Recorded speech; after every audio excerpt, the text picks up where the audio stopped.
Ladies and gentlemen, boys and girls, welcome to Fenway Park. Nick Pivetta was throwing flames, tying a Red Sox record of 8 straight strikeouts, shared by Roger Clemens on May 30th in 2024. On May 30th, 2008, the Sox stole a club record 6 bases in a 5-2 win over the Orioles. Jacoby Ellsbury had 3 hits and stole 3 bases. Coco Crisp swiped 1, and the final 2 Sox steals came with Mike Lowell on the front end of a double steal with Kevin Youkilis. Mo Vaughn had perhaps his best day ever in a Red Sox uniform on May 30th, 1997, against the Yankees at Fenway Park.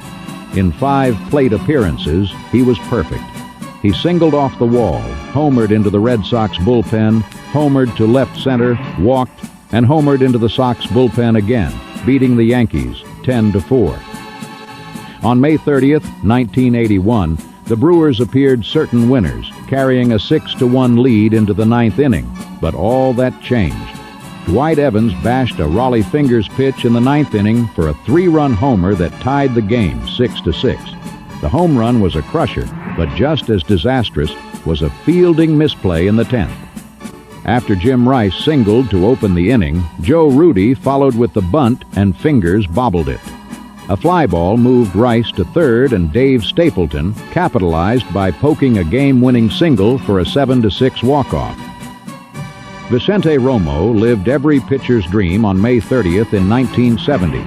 He cranked out his first major league homer. It snapped a 5-5 tie against the White Sox and earned his 3rd win against no losses. On May 30th in 1957, Baltimore had grabbed a 6-5 lead in the top of the 9th, but the Sox tied it back up in the bottom of the 9th on Jimmy Pearsall's wind-blown double off the wall and Gene Mauch's base hit to right. That sent the game into extra innings. Then, in the 10th inning, Jackie Jensen took a 1-1 pitch into the nets in left center for the walk-off 7-6 game winner. The Red Sox came from behind in both games of a doubleheader on May 30th, 1951, beating the Yankees.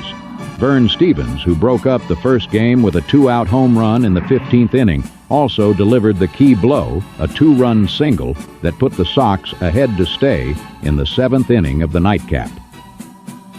On May 30th in 1939, Ted Williams belted a home run that traveled 475 feet into the right field bleachers over the 402-foot sign.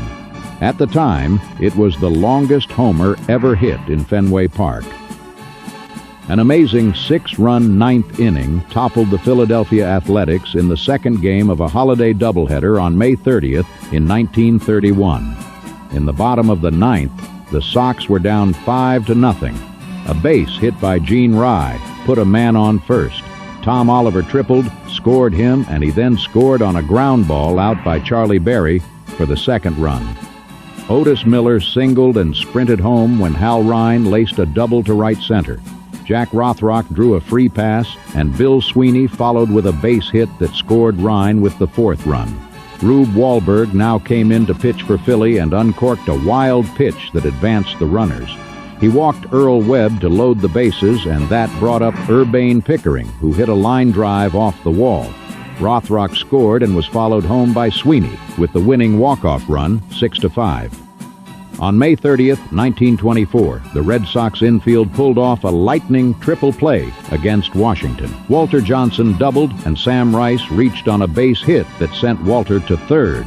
Nemo Leibold then hit a grounder to second baseman Bill Wamsnass, who tagged Rice as he was going by and threw to Joe Harris to get Leibold at first. Meanwhile, Walter broke for home, and Joe threw a strike to catcher Val Picknich, who tagged him, sliding in at the plate for the 3rd out.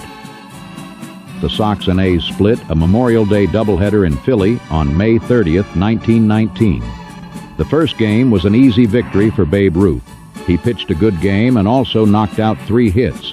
In the second game, the Sox had amassed a lead thanks to Babe's tremendous home run. The ball not only cleared the right field fence of Shibe Park, but sailed over the roof of one of the houses across the street. Unfortunately, the Sox could not hold that lead and lost the game. Against Washington on May 30th, 1913, Harry Hooper became the first major leaguer to start both games of a doubleheader with a home run. The feat will not be repeated until 1993, when Rickey Henderson opened each game of a twin bill against Cleveland with a homer. On May 30th in 1894, Bobby Lowe of the Boston Beaneaters, later to be called the Braves, became the first player to hit 4 home runs in one game. He hit 2 of his homers in the 3rd inning.